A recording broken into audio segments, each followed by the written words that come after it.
Hello dear UPSC aspirants, welcome to the first session of the subject of Science and Technology with regard to your Integrated Learning Program 2024.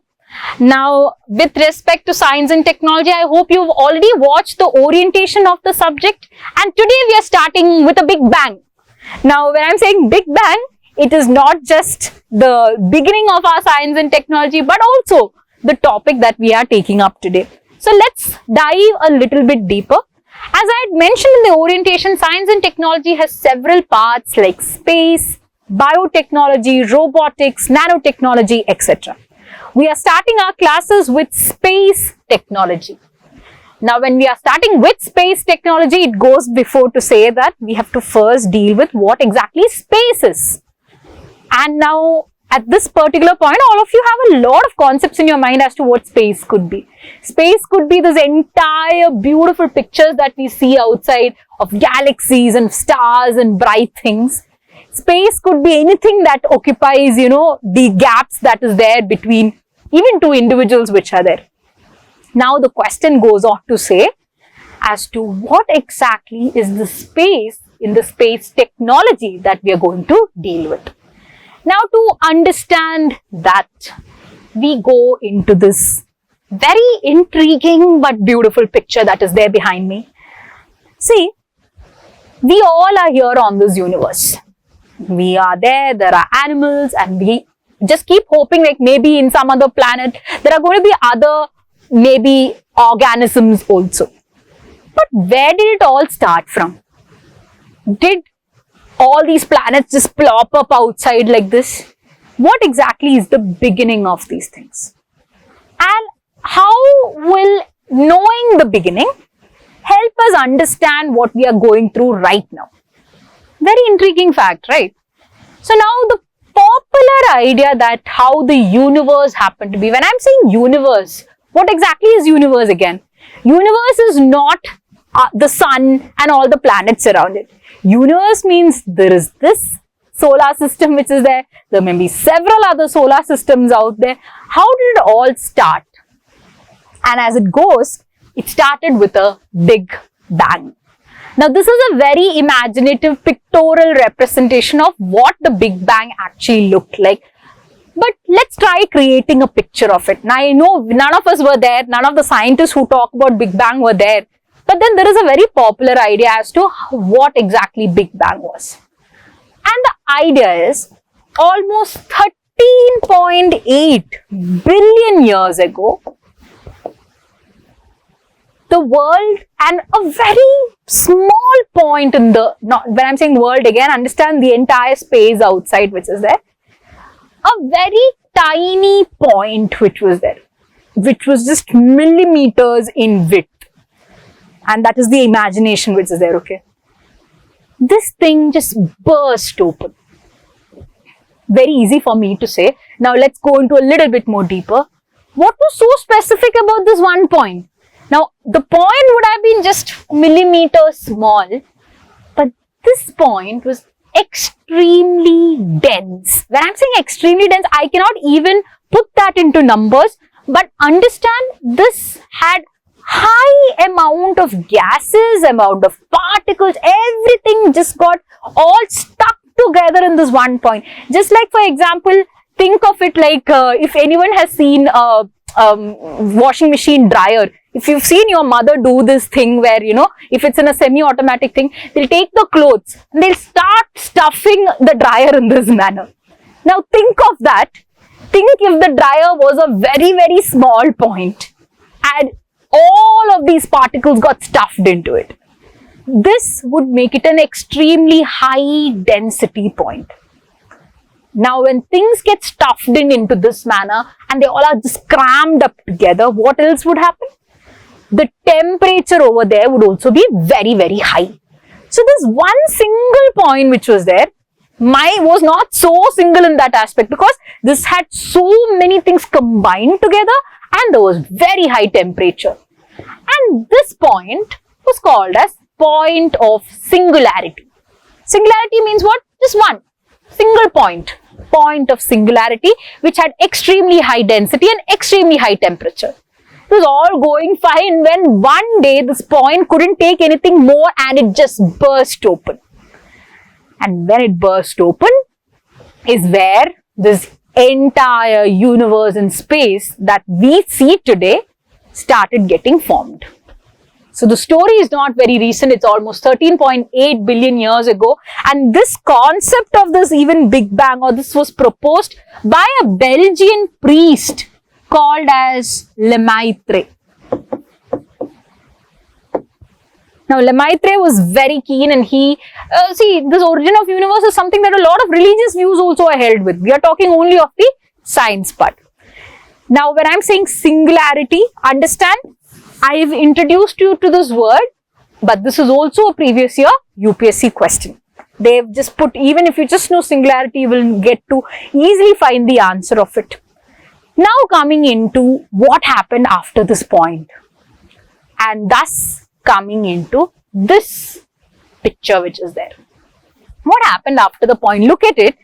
See, as I had told you, when the world, when this point just broke apart, the first thing is it had extremely high temperature and extremely high density.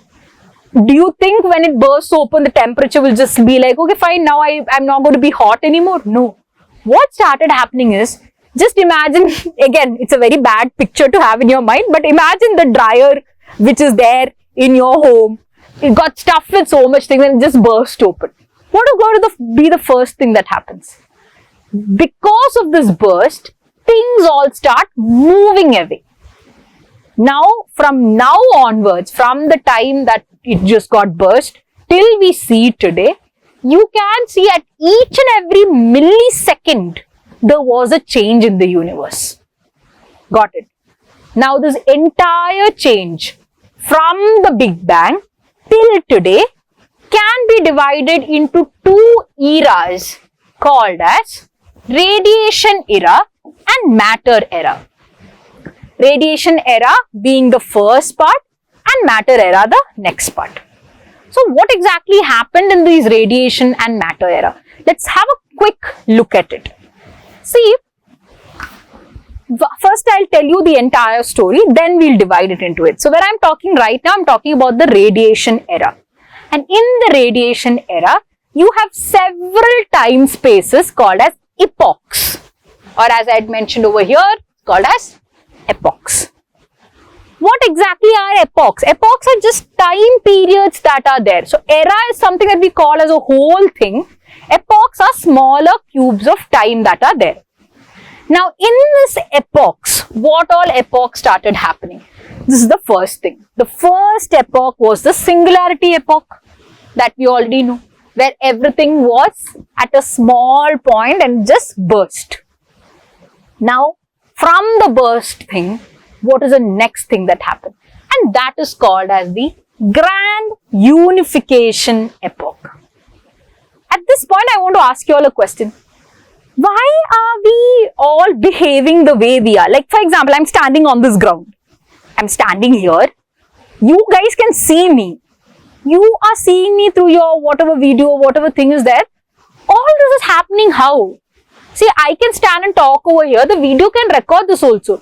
But how are you guys able to see it? It's because that video is getting transmitted to your eyes in some manner. I am standing on the ground here. I am fixed. I can move without being unstable. How is that happening? It's all happening because we have something called as fundamental forces of nature.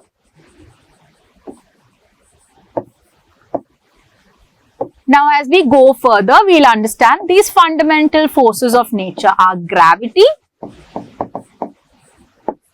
your strong nuclear force, weak nuclear force, and your electrostatic forces. It's because of these fundamental forces of nature that we are all behaving. There are organisms, there are elements created. So everything can be boiled down to these forces. But imagine this, in the beginning of the universe, were these forces all there separately? Because if the forces were there all separately, we would have had a perfect universe and world and all at that point itself.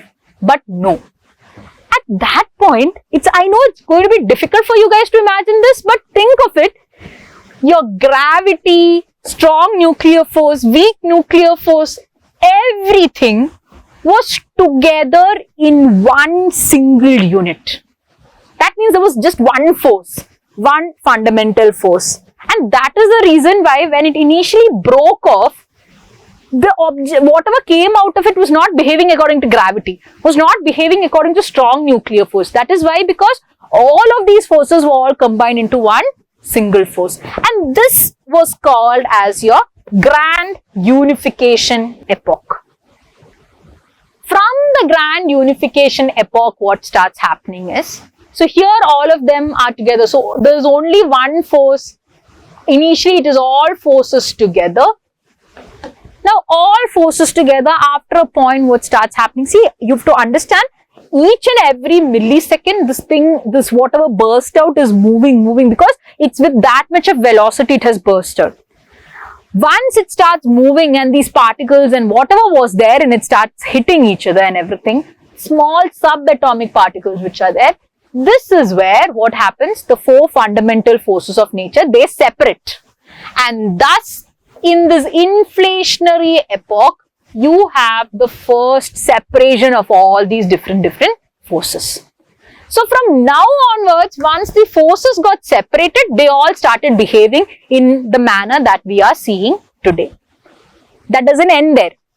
See, the reason why we are talking about these stages is not because if UPSC will ask a direct question from it.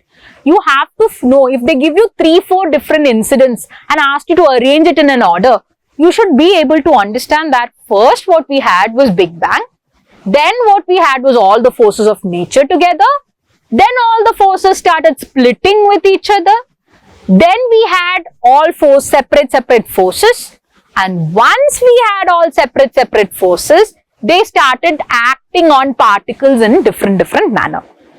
And once they started acting on particles in different manner is where you have the creation of exotic particles. Now, what are these exotic particles? The one exotic particle that we all know is called as Higgs boson. Don't have to know so many details about it, but understand, once Higgs boson came about, is from where all the other particles got created. So this is the reason why Higgs boson is also called as God's particle. This is the other name for Higgs boson, God's particle. Now from this God's particle is where you have your electrons, neutrinos, quarks, all of these things getting created. So think about it. Initially a point, then you have forces of nature, then they all split. Once they split, they start acting on particles, and once they start acting on particles, you have boson created, or your Higgs boson created.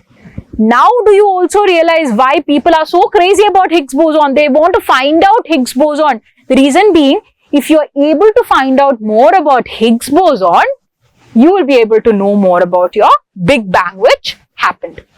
Now from your Higgs boson, all your electrons, neutrinos get formed. So now you have pool of electrons, protons, neutrons, all of them are floating here and there. Along with all this happening, what is also happening on the sidewise? The temperature of the entire thing is slowly cooling down. But understand again, when I am saying cooling down, it did not become room temperature at that point. The cooling down is happening gradually. At this stage, what happens is, you have enough heat wherein these electrons and neutrons and all start going and hitting each other. They go hit each other, some of them stay together, some of them split, and thus begins what we see today as the world called as your nucleosynthesis. Nucleosynthesis is a simple concept wherein these electrons and protons, which were all separate here and there, they started combining with each other to form the first elements that we know. And which is the first element they formed? The first element was helium. Very important. So understand, first helium got formed. Then from helium, when things started moving apart, hydrogen got formed. This different combinations of hydrogen and helium and splitting and everything gave rise to most of the other components that we see in the periodic table. So which is the first one that got formed? Helium, then hydrogen, and then the other components. Now, a very interesting fact at this point is, I showed you the artist's interpretation of Big Bang. But ideally, let's just imagine the entire universe was not created, but then you happen to see, or you happen to be there when Big Bang was happening. You would not be able to see Big Bang. Why? How am I able to see you, or you able to see me? It's because we have light particles between us. There are things called as photons. It's these photons, when they hit up with each other, take the light, transmit it, and we are able to see each other. So if photons are not there, you will not be able to see me. Even if I am recording this, you will not be able to see me. Similarly, when the Big Bang got happened, all of these things which were going on happening, the temperature conditions were very high. They could not create, or it was not conducive to creating photons. But once your hydrogen and helium and all got formed, what started happening is, these things started forming your photons. And only once photons got formed was things, or you would be able to observe whatever was happening, because until then there are no photons and you cannot see it. And this got happened in something called as your photon epoch. So think about it. After the universe got formed, all of these things happened. Hydrogen formed, helium formed, boson formed, electrons, neutrons, all of these things happened. All of that is happening in darkness. And at least we cannot see it. It would have had light over there, but we cannot see it. Or anything that would have been present at that point would not be able to see it. Why? Because it is not having photons, and photons got formed much later.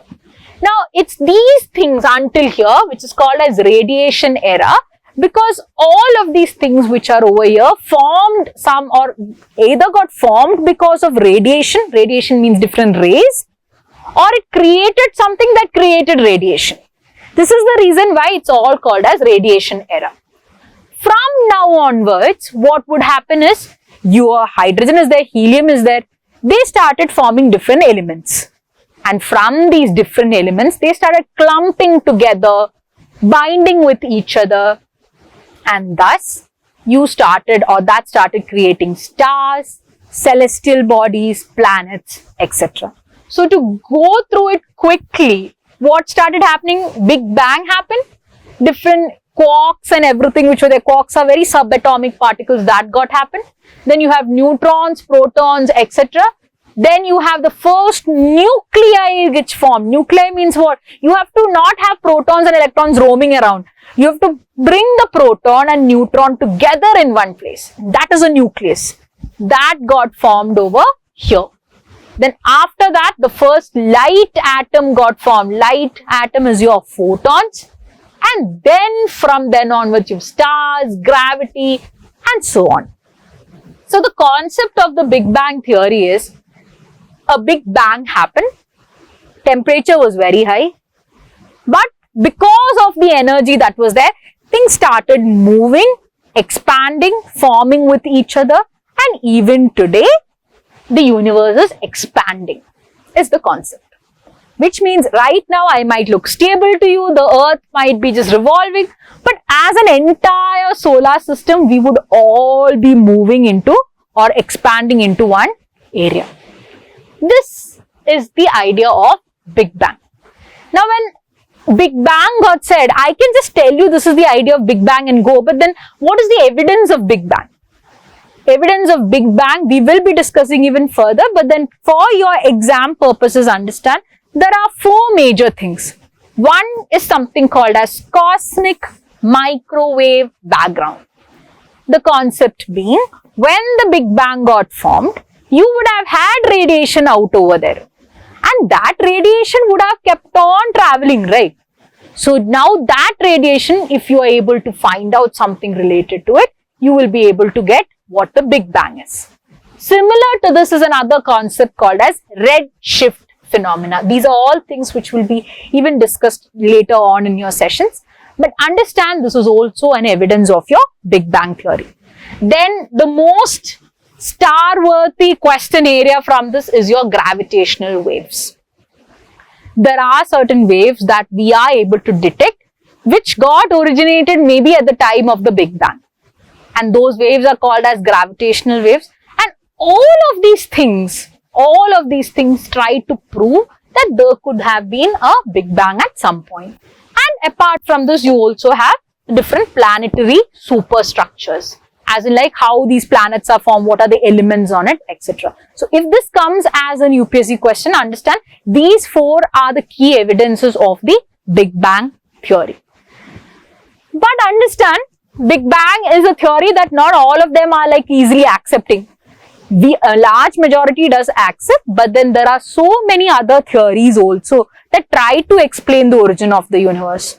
Some of them being the steady state theory, gravitational lending model, tired photon hypothesis, variable mass hypothesis.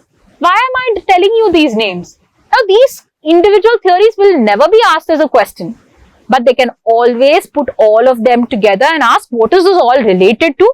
And this is all related to the origin of universe.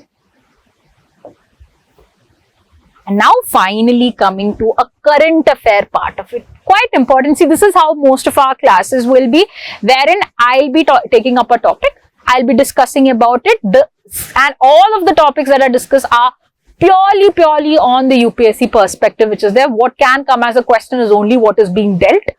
And then I would, if there is a current affair related to it, I'll be discussing that. Now, very recently, and you guys are very lucky because of this, because again, this happened last year. The question is waiting to come. It will come probably in the next year or so. Very recently, there has been a lot of research in India trying to negate the Big Bang theory. And one such group of scientists have been able to prove some errors or some disruption in the redshift phenomena which I mentioned. And because they are trying to say the redshift phenomena is not accurate, it also proves that the Big Bang would also not be an accurate theory of explanation. To do this, they have used something called as singular value decomposition method. Again, I will not be teaching you the method because that is irrelevant to us. What is important for us is to understand that singular value decomposition method, just like that, can be asked as a question in relation to what. So this is to disprove the Big Bang theory that they have done this. And here again, one other thing becomes important because there is an Indian scientist involved in it. The idea that the universe got created from a Big Bang and everything is expanding in different directions was also an idea that was contested by an Indian scientist called as Jayant Narlikar. Jayant Narlikar had given an idea called as variable mass theory, and he was widely criticized for it. But this very recent discovery of disproving the redshift phenomena tries to say that the Jayant Narlikar theory was right.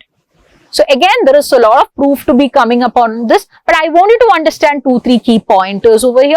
They used the singular value decomposition method to negate the Big Bang theory.